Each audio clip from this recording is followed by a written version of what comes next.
Sebut saja namanya Roni. Roni adalah seorang mahasiswa dari sebuah perguruan tinggi di Bandung. Hari itu, hari Senin, tepatnya tanggal 15 September 2022. Roni saat itu hendak pergi bimbingan skripsi ke rumah dosennya. Dari rumah, ia sudah mempersiapkan bahan skripsinya untuk dipresentasikan pada dosennya, yaitu Pak Imron. Saat Roni memeriksa motor, ternyata bensinnya tinggal sedikit. Aduh, belum diisi lagi. Roni melihat jam tangannya. Waktu menunjukkan pukul 7:30 malam. Namun, ia sudah berjanji pada Pak Imron untuk bimbingan malam itu. "Ron, makan dulu supaya nggak masuk angin," ujar ibunya. "Iya, Bu." "Kenapa harus malam-malam bimbingannya?" "Pak Imron banyak kesibukan, Bu," ujar Roni. Roni pun menuju meja makan, kemudian mengambil piring dan nasi serta telur dadar dan sambal buatan ibunya.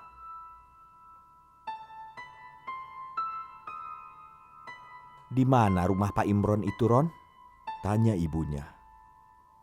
"Dekat Bukit Tagog, Bu," jawab Roni. "Komplek?" "Ya, semacam klaster, hanya 6 rumah," ujar Roni menjelaskan pada ibunya. Ibunya mengernyitkan kening. Roni memandang ibunya. "Kenapa memangnya, Bu?" tanya Roni pada ibunya. Kamu berani ke sana malam-malam, Ron?" tanya ibunya. "Sudah pada ramai sekarang mah kok, Bu. Udah ada komplek, banyak orang jualan. Tenang aja, Bu," kilah Roni tanpa beban. "Oh, ya sudah. Hati-hati ya, Ron." Roni pun akhirnya mengeluarkan motornya dari garasi. "Oh ya, Bu, Bapak malam ini pulang gak, Bu?" "Sepertinya besok ayahmu baru pulang, Ron," jawab ibunya. "Oh, ya sudah. Roni pulang kok, Bu." Ibunya tersenyum sambil menganggukkan kepala. "Oh iya, ini buat bensin, Ron." Ibunya memberikan uang 100.000 pada Roni. "Makasih, Bu. Roni berangkat dulu ya." "Iya, Ron, hati-hati. Kalau kemalaman nginep aja di rumah temenmu yang sekitaran situ. Ada kan?" tanya ibunya. "Nggak ada, Bu. Roni pasti pulang kok. Insya Allah nggak akan terlalu malam," jawab Roni.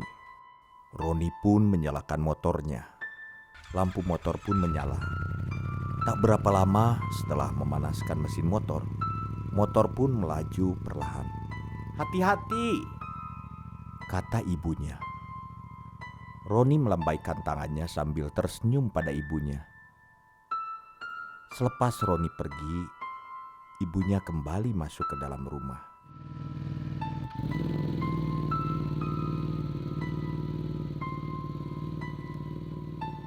Motor pun mulai memasuki kampung yang menuju rumah Pak Imron. Suasana masih ramai. Para pedagang kaki lima pun banyak yang berjualan. Para remaja pun ada yang nongkrong, ngopi, ngerokok, dan lain sebagainya. Seperti biasa pada umumnya di daerah-daerah lain. Motor Roni terus melaju. Ia lupa bahwa tangki bensinnya sedikit lagi. Baru teringat saat melewati kawasan komplek Taya. Di sekitaran situ jarang sekali orang atau motor yang lewat. Padahal waktu masih menunjukkan pukul 8 malam. Namun motor Roni tiba-tiba berhenti mendadak. tepat di depan sebuah rumah yang kosong. Tapi rumah tersebut tampak masih layak huni. Gordennya pun masih tidak terlihat kusam. Cuma halaman depannya saja yang berantakan. Banyak debu dan rumputnya sudah tinggi dan lebat, serta daun kering yang berceceran cukup banyak.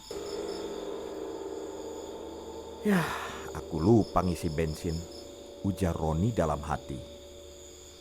Roni pun melihat ke sekeliling. Kali aja ada yang jual bensin eceran atau pom mini. Lalu Roni turun dari motor dan menurunkan standar motornya. Ia berjalan ke arah persimpangan, menengok ke kanan dan ke kiri, mencari tempat jualan bensin eceran. Benar-benar sepi, ujar Roni dalam hati.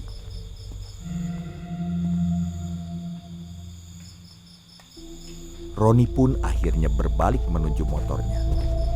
Sampainya di motor, Roni melihat kembali rumah itu. Pintu rumah yang tadi sepi, mendadak pintunya terbuka dengan sendirinya, dan lampu rumah pun menyala. Roni memandangi rumah itu dengan penasaran. Mogok motornya, A. Tiba-tiba terdengar suara seorang bapak berumur 60 tahun. Sontak saja Roni pun terkejut luar biasa. Walau badan Roni besar, kalau bertemu dengan yang aneh-aneh kan serem juga. Astagfirullahaladzim. Aduh, kaget banget, Pak, ujar Roni. Wajah Roni terlihat pucat, jantungnya masih berdegup kencang. Sebentar, Pak, saya tarik napas dulu ya.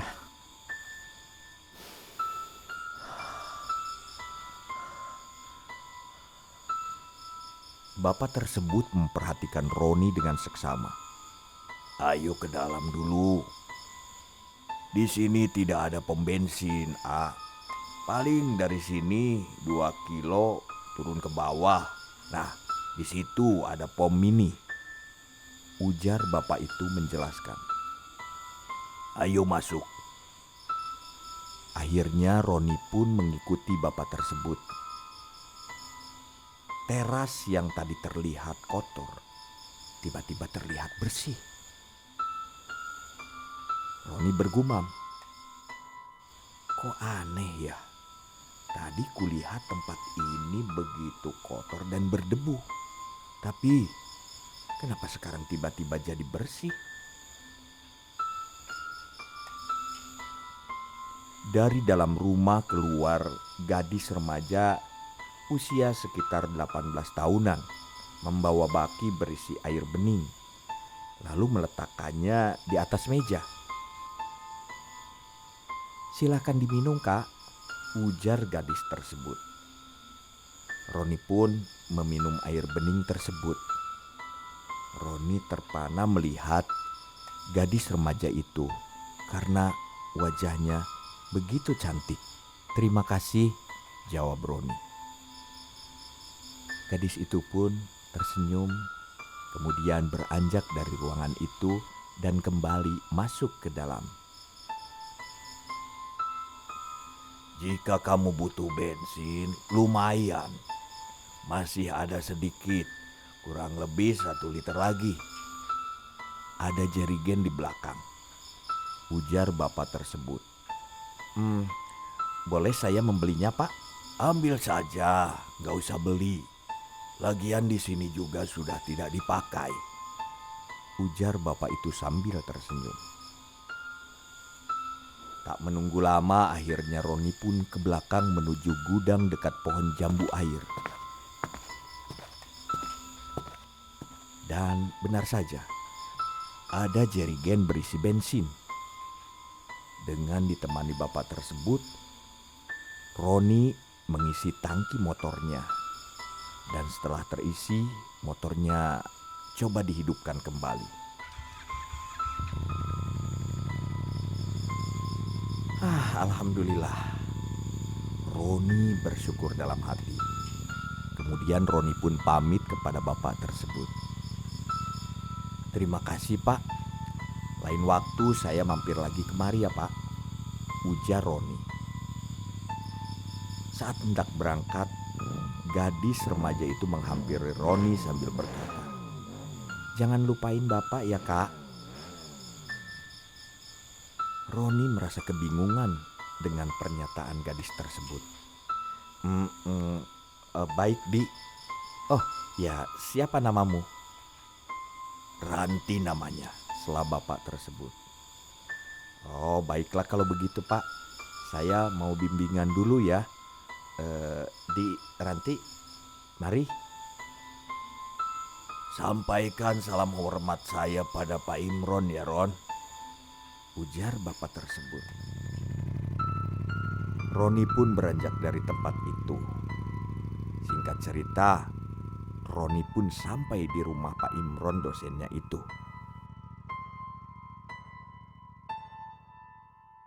Jarak dari tempat itu ke rumah Pak Imron bisa ditempuh dalam waktu kurang dari 10 menit.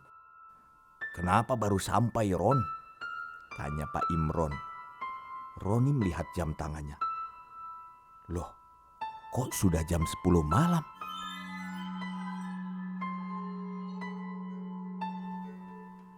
Padahal kan jarak tempat tadi ke rumah Pak Imron hanya 10 menit. Roni merenung sejenak. Perasaan tadi cuma sebentar di rumah Ranti. "Kenapa bengong?" tanya Pak Imron. Enggak apa-apa Pak," jawab Roni.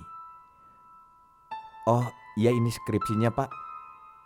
Pak Imron langsung memeriksa skripsi Roni. Sementara Roni memikirkan kejadian tadi. Tak berapa lama Pak Imron langsung mengakses skripsinya Roni. "Tanggal 17 September langsung sidang ya Ron," ujar Pak Imron. "Alhamdulillah, baik Pak."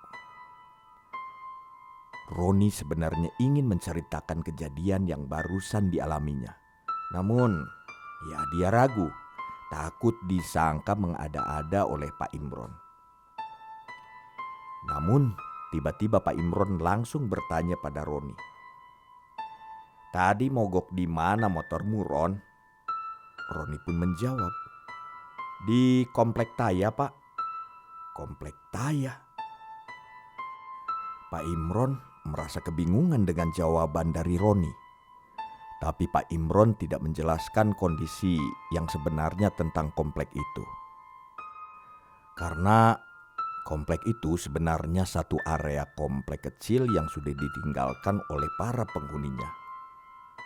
Dulunya, komplek itu bekas penyiksaan dan pembuangan mayat-mayat yang tidak jelas identitasnya. Namun dijadikan lahan oleh developer untuk dijadikan perumahan. Memang area komplek itu terlihat nyaman jika dilihat sekilas. Roni yang belum tahu asal-usul kejadian tempat tersebut malah menjelaskan kejadian tadi, bahwa motornya mogok di depan sebuah rumah nomor 666 dan bertemu dengan seorang bapak yang bernama Pak Samsul dan anak gadis bernama Ranti. Sontak Pak Imron terkejut mendengar cerita itu dari Roni.